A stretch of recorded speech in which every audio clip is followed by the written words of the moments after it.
আমাদের গ্রামের বাড়িতে যশোর এখানে অনেক সুন্দর দেখতে পাচ্ছেন। এলাকাটা খুবই সুন্দর, খুবই চমৎকার। সামনে ডিপ মেশিন আছে, আমরা সবাই গোসল করবো। আসসালামু আলাইকুম প্রিয় ভাইয়েরা আমার, আশা করি আপনারা ভালো আছেন। আই এম অলওয়েজ আলহামদুলিল্লাহ। আমার নাম হচ্ছে মোহাম্মদ রাকিবুল ইসলাম, আর এই ভিডিওটা করেছে মোহাম্মদ ইউসুফ, আর ওর সম্পূর্ণ নাম হচ্ছে মোহাম্মদ ইউসুফ শেখ। তো সেই ভিডিওগুলো করেছিল তার গ্রামে যখন গিয়েছিল, সেখানে গিয়ে তো গ্রামের অনেক প্রাকৃতিক সুন্দর দৃশ্য সে দেখতে পেয়েছে, সেগুলো কিছু ভিডিও করে এনেছে। আর এই গ্রামটার নাম হচ্ছে লক্ষ্মী পয়সা। গ্রামটা অবস্থিত হচ্ছে যশোর জেলায় হয়তো। তো যাই হোক, সেখানে সে গিয়েছিল তার নানার জানাজা পড়ার জন্য রমজান মাসে। আল্লাহ তাআলা তার নানাকে জান্নাতের উচ্চ মাকাম দান করুন, আমিন। আর এখন আপনারা যে দৃশ্যটা দেখতে পাচ্ছেন, এটা হচ্ছে পদ্মা নদীর দৃশ্য, যেটা সে ভিডিও করেছিল ফেরিতে ওঠার পর। পদ্মা নদীতে গিয়ে সেখানে ফেরিতে উঠেছিল, তো সেখান থেকে সেই ভিডিওটা করেছে। তো দেখেন কেমন করতে আছে, তাকায় তাকায়।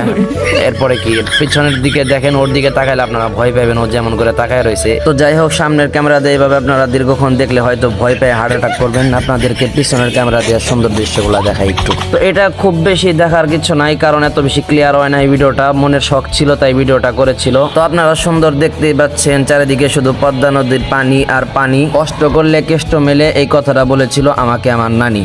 তো এইভাবে আপনারা দেখতে থাকেন। চাচ্ছিলাম ব্যাকগ্রাউন্ডে একটা মিউজিক বা একটা গজল লাগিয়ে দিব, কিন্তু এটা লাগাই দিলে হবে কি, এটা কপিরাইট ধরবে।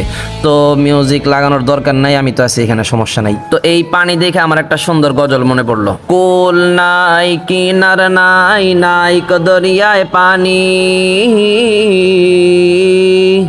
সাবধানে চালাইও তুমি, সাবধানে চালাইও তুমি আমার ভাঙা তরি রে, অকুল দরিয়ায় বুঝি কুল নাই। আমার মনে হচ্ছে আমি এই দৃশ্যের বিপরীতে একটা গজল গাইলাম।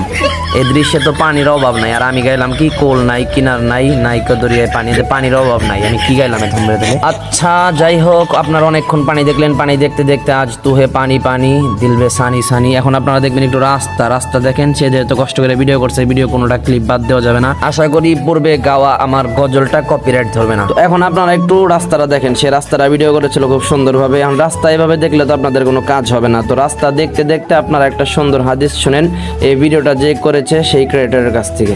রাসূলুল্লাহ সাল্লাল্লাহু আলাইহি ওয়াসাল্লাম বলেছেন, কোনো মুসলমান ব্যক্তি মুসলমান ভাইকে কষ্ট দিলে সে যেন আমি নবীকে কষ্ট দিল, আর যে ব্যক্তি আমি নবীকে কষ্ট দিল সে যেন আমার আল্লাহ রাব্বুল আলামিনকে কষ্ট দিল। মাশাআল্লাহ, খুব চমৎকার একটি হাদিস শুনিয়েছে। হাদিসটি খুব সুন্দর। আমি একটা হাদিস আপনাদেরকে বলি।